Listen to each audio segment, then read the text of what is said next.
सबको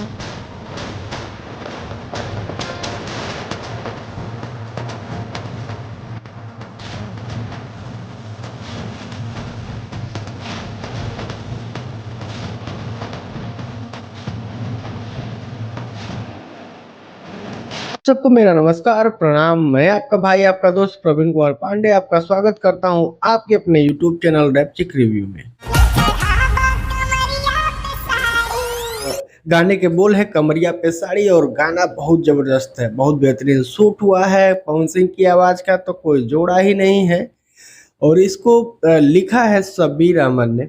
उनका ही चैनल है ये, F1 रिकॉर्ड्स नया चैनल है। तो रात में रिलीज किया गया है गाना और अभी तक 1 लाख के आसपास व्यूअर हुआ है, लेकिन वो दिन में रफ्तार पकड़ लेगा। अभी तक पवन जी ने अपने आईडी से शेयर भी नहीं किया है, आज शेयर होगा और आप लोग भी इसको सुने देखे। बहुत बेहतरीन गाना, बहुत जबरदस्त गाना है।